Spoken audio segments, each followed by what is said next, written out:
Repercussões da delação do Mauro Cid, que foi vazado da delação, é público, na imprensa, e eu vou conversar com você sobre aquilo que está posto no debate público hoje. O comandante do Exército teria dito, aspas para o comandante do Exército da época: se o senhor continuar nessa linha, eu serei obrigado a prendê-lo, fecha aspas. Isso tinha sido, segundo Mauro Cid, dito pelo comandante do Exército ao presidente Bolsonaro. O comandante do Exército teria dito que se o Bolsonaro prosseguisse nessa sua intenção de golpe de Estado, seria obrigado a prendê-lo. É sobre isso que eu vou conversar com você, mas antes eu quero que você entenda o contexto. Eu vou contextualizar tudo para você, vou explicar detalhe, passo a passo.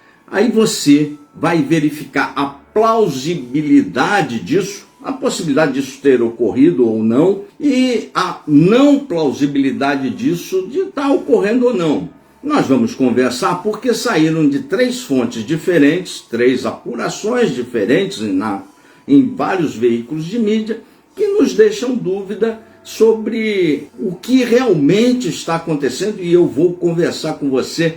Serei o máximo didático possível, mostrando os pontos, aí sim, para que você possa fazer a sua opinião. Mas antes, não esquece o like e o botão de inscrição, e subir esse like, trazer conteúdo de qualidade, além de dar bastante trabalho. Aqui é um conteúdo para agregar conhecimento para você, mas então é importante você subir esse like aí, cara, é importante para o canal, e se inscrever no canal, O Mauro Cid teria, a gente não consegue atestar se o que foi vazado para a imprensa, e nós vamos conversar sobre isso, porque foram vazados os mesmos 3 para 3 fontes diferentes. Então, vamos ter que conversar sobre isso, porque está no debate público. O Mauro Cid, na sua delação, que parte dela teria sido vazado para a imprensa, e isso é muito comum, isso é a primeira coisa que você tem que entender. Quando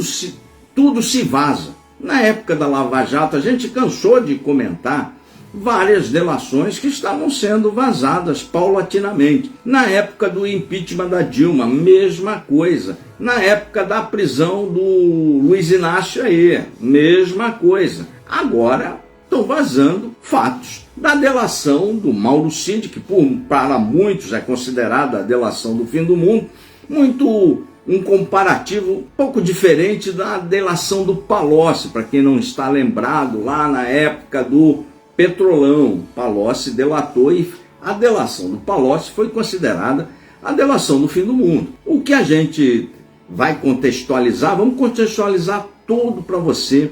Quem eram os comandantes das forças antes, quem foram os comandantes das forças envolvidos, e você vai verificar, é plausível? Não, está muito fantasioso. O primeiro ponto que tem que se deixar muito claro: se o Mauro Cid, na sua delação, não levar a polícia, conduzir a polícia nos inquéritos a provarem aquilo que ele está dizendo na delação, afirmando na delação, ele não tem benefício. Então, mentir para quê se ele não terá os benefícios? Isso é um ponto. O segundo ponto, o Alexandre de Moraes, ele aceitou muito rápido a delação do Mauro Cid. Muito rápido. Se o Xandão aceitou essa delação, é porque ele viu na delação na sequência de depoimentos, porque o Mauro Cid, para fazer a proposta de delação, ficou 24 horas, somando todo o tempo que ele ficou na PF.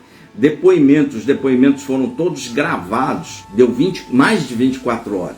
Ele viu ali um excepcional caminho para efetivamente chegar naquilo que ele chama o centro do planejamento e da intenção de se dar um golpe de Estado. Isso é importante que você entenda isso. Agora vamos à plausibilidade. O que o Mauro Cid disse é plausível ou não? Tem argumentos numa direção que tudo que ele disse é plausível, e tem argumentos numa outra direção, baseada na experiência de muita gente, inclusive a minha, que pode não ser, por isso que é importante você dar o joinha aí, dar like, seguir aí, porque ninguém vai te falar isso. Primeiro vamos o argumento da não plausibilidade, do que está sendo ventilado, do que está sendo vazado, seja uma coisa irreal, não é exatamente assim. Porque quando ele cita os comandantes das Forças Armadas, é muito pouco provável, tem mais de 30 anos de exército, é muito pouco provável que generais de exército, de altíssimo culto, altíssima patente, tratem este assunto com o presidente da República, com um tenente-coronel na sala. Se seguir a liturgia do cargo, se seguir a experiência que é acumulada ao longo de décadas, do que a gente viu e está acostumado a ver, é muito pouco provável que um general vá trocar de roupa na frente de um tenente-coronel. Muito pouco provável. Vá tratar de assuntos delicados, tanto da força como da nação, na presença de um simples tenente-coronel. Mauro Cid, se você olhando os comandantes do exército, que são generais de exército, ele é um simples tenente-coronel, nem sequer é coronel. Então, olhando por esse ângulo, você fala, é muito forte você acreditar que um tenente-coronel esteja presente na sala. Esse é o lado da não plausibilidade. E agora vamos ao outro lado. O outro lado da moeda, o lado da plausibilidade. Se você olhar do lado da plausibilidade, é possível que isso tudo seja crível. É possível também, porque você vai ver o histórico do governo Bolsonaro, é um histórico de maluquice. O presidente da República não recebeu o hacker com tornozeleira eletrônica? Recebeu. O ministro da Defesa, que é um general, não recebeu um hacker lá no Ministério da Defesa? Também recebeu. Então, baseado nessa esculhambação organizacional do governo Bolsonaro, o que o Cid diz é plausível também. Portanto, temos uma parte não plausível, que é dos comandantes do exército, mas temos uma parte de história toda pretérita do passado do governo Bolsonaro, que nos torna perfeitamente, que a história dele torna-se perfeitamente crível. Porque o bolsonarismo é composto de muita loucura. Receber um hacker, por que não um tenente-coronel não poderia estar na sala? Poderia sim. Então, você já tem a plausibilidade de um lado e tem a não plausibilidade. Agora você forma a sua opinião se é que é possível. É muita coisa. E tem o histórico agora, eu vou te falar do histórico, antes de falarmos lá da frase do general. Qual era o histórico todo em relação às Forças Armadas? Tem uma crise o governo Bolsonaro estava em crise com as Forças Armadas, mas há muito tempo. Tem vídeo aqui no canal, Crise Militar. Tem vídeo aqui, tudo explicadinho, mas as pessoas têm que quererem consumir conteúdo de qualidade, não ficar... Aqui não é um exercício de paixão. As coisas são, como elas efetivamente ocorrem. O histórico, o presidente Bolsonaro, pela primeira vez, isso deu um agravamento gigantesco na crise militar, ele trocou o ministro da Defesa e, em solidariedade, os 3 comandantes de força saíram, pediram demissão. Nunca isso tinha acontecido na República. Mas aconteceu no governo Bolsonaro e muita gente finge que não lembra. O ministro da Defesa. Por quê? Porque esses 4 personagens militares exemplares não queriam politização nas Forças Armadas e não permitiam que o Bolsonaro politizasse as Forças Armadas. O nome do ministro da Defesa que foi demitido pelo Bolsonaro, Fernando Azevedo, general Fernando Azevedo, era ministro da Defesa. Quando o Azevedo saiu junto com o Azevedo os 3 comandantes de força, algo inédito desde a redemocratização. Nunca o exército foi tão chutado como foi nesse momento. Então a crise militar com o exército vem lá de trás. Estamos contextualizando tudo para você, que muita gente sequer sabe. O comandante do exército na época era o general Pujol, de cavalaria. General muito sério, intransigente em relação à hierarquia e disciplina. Não tem xixi meia negra com o general Pujol. É preto no branco, preto no branco. é o general do cotovelo no Bolsonaro. Quando o Bolsonaro foi lá na Covid, o general Pujol deu o cotovelo para ele. Esse era o comandante do Exército, não ia ter politização com o Pujol. Aí quando o Azevedo saiu o Pujol também. O comandante da Marinha, a mesma coisa, era o Almirante Ilques Barbosa, comandante da Marinha, muito sério. E o comandante da Aeronáutica era o Brigadeiro Bermudes, também. Todos eles, esses 4 ministros, 3 comandantes de força e o ministro da Defesa, todos com patente de general, almirante ou brigadeiro, no mais alto posto, eram extremamente sérios e extremamente contrários à politização e à utilização das Forças Armadas. Porque uma coisa que você tem que entender, pouca gente não, a maioria, muita gente já está entendendo, o Exército não é de governo, o Exército é do país. Isso é importante que você entenda isso, o Exército não é de governo, o Exército é do país. Então, quando esses 4 saem, o Bolsonaro demitiu essa turma porque não ia avançar na politização que ele efetivamente queria, o ministro da Defesa passou a ser o Braga Neto, e depois foi vice do Bolsonaro. E só num segundo momento que foi o Paulo Sérgio, que o Braga Neto teve que se desincompatibilizar para que se assumisse o Paulo Sérgio. Saiu o general Azevedo e entrou o Braga Neto. Mas quando saiu o Azevedo e os 3 comandantes de força, mas não saiu num processo normal. Saiu numa grande crise que foi pouco... A direita não repercute nada, porque ela se viciou em consumir coisa errada. Aí paciência.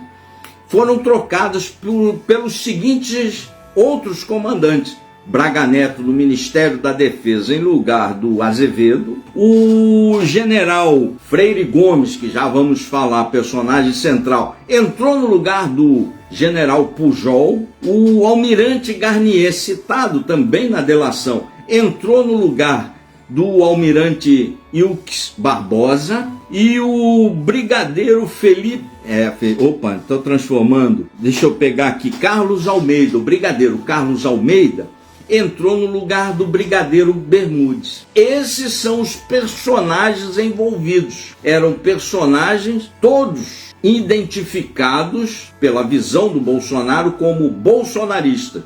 Tanto é que o Braga Neto foi ser seu vice, o Freire Gomes é mais discreto, o da Aeronáutica, vai no Twitter que você vai ver um monte de Twitter dele. O da Marinha, o Garnier, ele era discreto no Twitter, mas apareceu na delação do Cid. Então entenderam a troca de comando do Ministério da Defesa e das 3 forças para caminhar na direção da politização das Forças Armadas? Entenderam essa troca? Nunca foi falado na direita. Por isso que o conteúdo aqui que a gente traz para vocês é qualificado. A única coisa que a gente pede é que você se inscreva, você suba o like, porque dá muito trabalho produzir conteúdo, é muito caro, a gente produz um caminhão de conteúdo por dia, tudo que a gente pede é inscrição. Se você gosta de xingar, para xingar aqui você tem que se inscrever. Inscreva-se e xingue aí, e se você gosta de xingar, se sente bem xingando, mas para xingar aqui tem que se inscrever. Inscreva-se aí, xingue à vontade. Mas ouça um conteúdo como gente grande, como maior de 18 anos. E pense, não é só xingando, isso é fake. Não é assim que as coisas, não é assim que a banda toca. Nunca tocou, né? Agora vamos à delação do Cid. Você já tem a contextualização, você já tem os personagens envolvidos e tem o passado. Como esses personagens viraram comandantes do Exército e como viraram ministro da Defesa. Tem tudo isso aí. O Mauro Cid teria dito na delação, porque tem que usar esse tempo correto do verbo, porque você não sabe se é verdade ou não, mas foi publicado em 3 fontes, a gente vai falar aqui uma visão sobre o que ele falou, e obviamente isso tudo vai ser apurado, está sendo apurado. E aguardem, vai ter muito mais revelações aí, muito mais. A gente já tem algumas de bastidor, mas tem que aguardar aí como isso tudo vai acontecer. O Mauro Cid teria dito em sua delação, isso foi muito explorado no dia de ontem, inclusive aqui pela turma do canal. No entanto, no dia de hoje, a gente está colocando a frase do general que queria prender o Bolsonaro, se ele continuasse. Ia fazer curso de canário antecipado aí. Que o Felipe Martins, outro personagem, olavista, Felipe Martins é olavista, estrategista do governo Bolsonaro, é óbvio que ia dar errado, como deu, né? Um cara sem qualificação para ser estrategista de governo, sem experiência, sem cabelo branco, é óbvio que ia dar errado e deu. Então o Felipe Martins teria entregue ao Bolsonaro um plano de golpe de Estado com um jurista, é o nome do advogado, e com um padre que ele não lembra o nome. Só falta ser o padre do balão de Curitiba que pousou no Planalto lá, né? Nesse plano aí, o Felipe Martins, vou abrir um parênteses, é aquele da lapela que fez o gesto de supremacia branca, que é esse aqui. Supremacista. Ele disse que estava ajeitando a lapela. Meia conversa fiada que a comissão da Câmara, do Senado lá, do Congresso, deu a maior punição possível. Mas esse gesto é da supremacia branca. Tomar leitinho também é da supremacia branca, que não... tem toda uma história para trás, que vai perdendo o branco, conseguiu superar, vai perdendo a melanina. Todos esses racistas são os supremacistas, fazem questão de mostrar isso e tomar um copo de leite. Fez o Bolsonaro tomar um copo de leite ali na live e tal. Mas isso é uma outra história. Se você tiver curiosidade sobre esse gesto, que não é vá para aquele lugar, é da supremacia branca, e copo de leite, digite aí no Google, copo de leite, supremacia branca, ou no YouTube, copo de leite, supremacia branca, e aí você vai ter a origem da história e por que os supremacistas brancos utilizam essa imbecilidade daquele gesto do Felipe Martins. Ele diz que foi da lapela, mas ele engana a rede de ignorantes construídas, mas não engana a gente com cabelo branco, que passa aí o dia papirando aqui, né?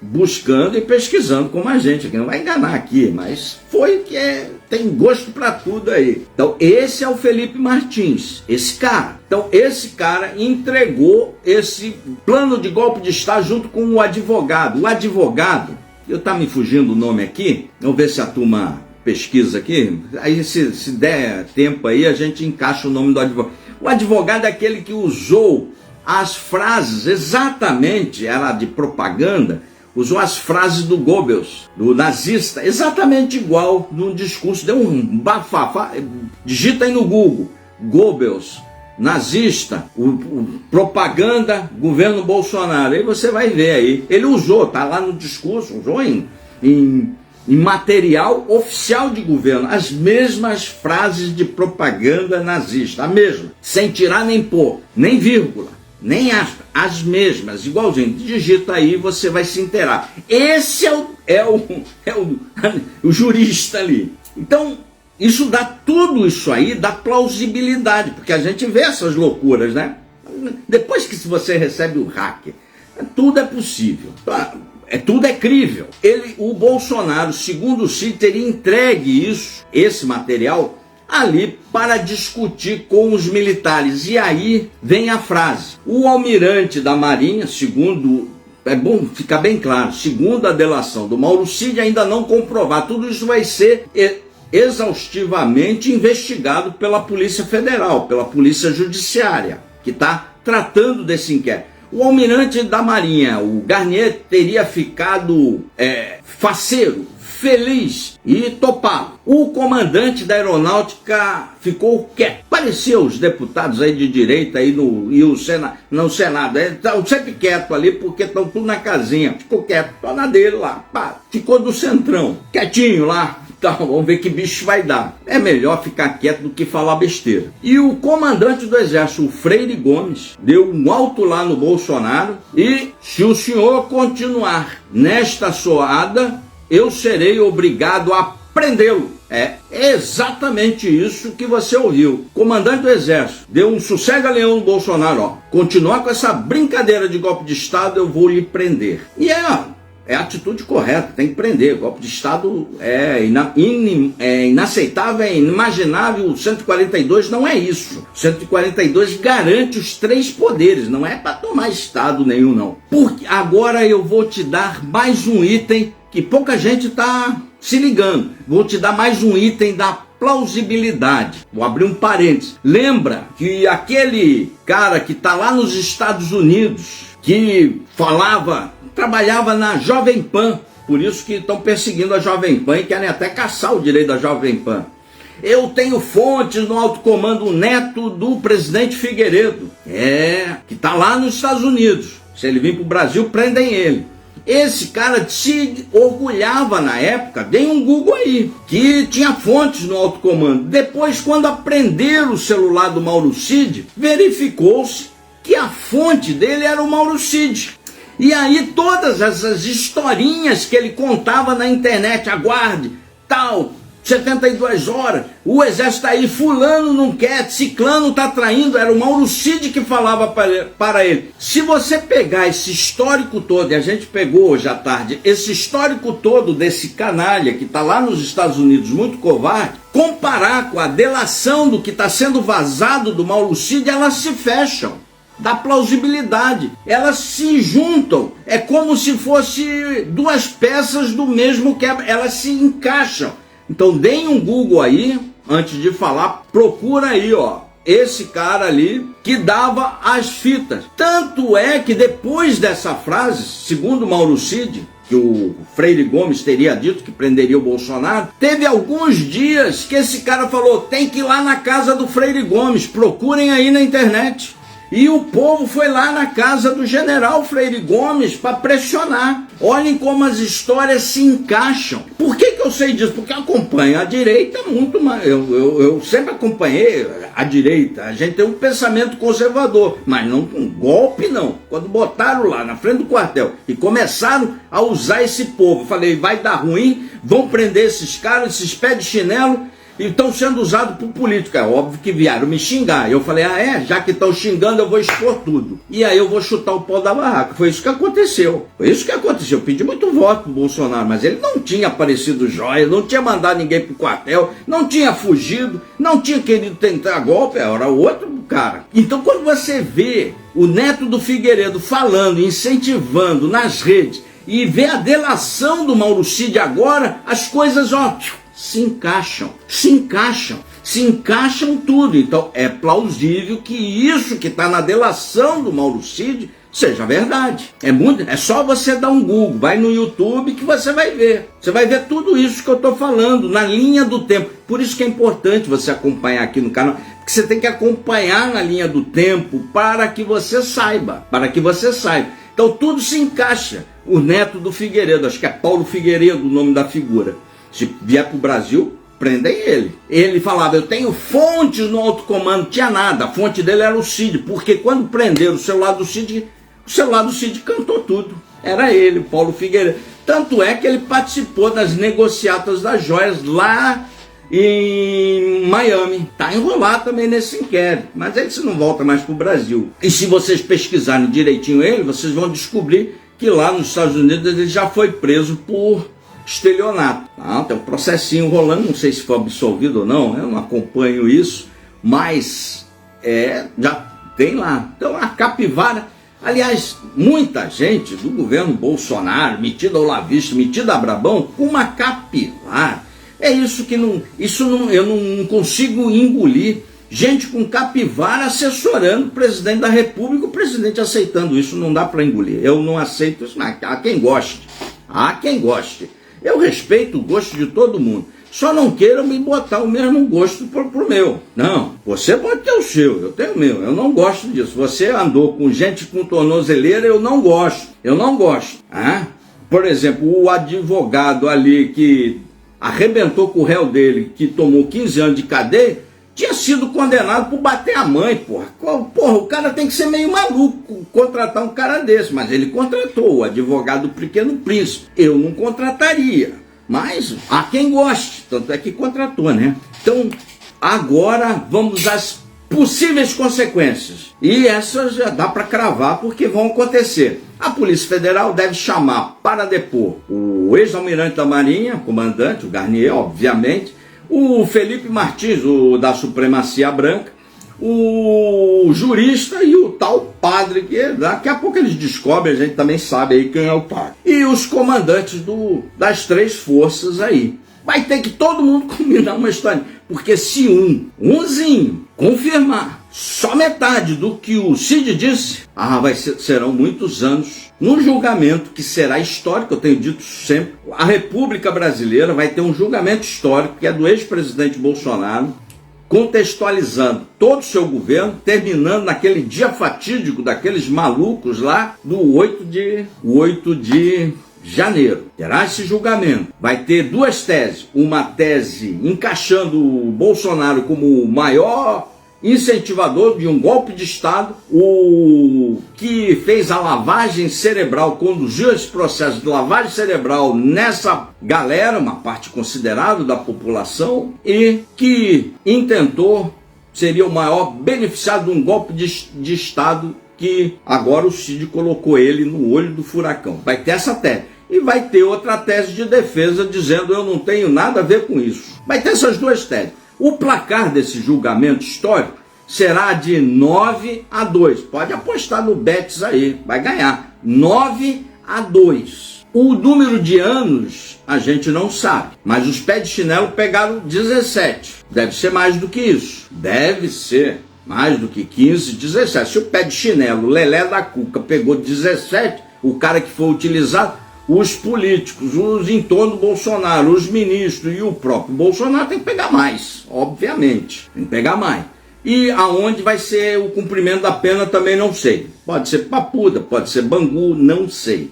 Mas que vai ter esse julgamento e vai ser 9-2 o placar, vai.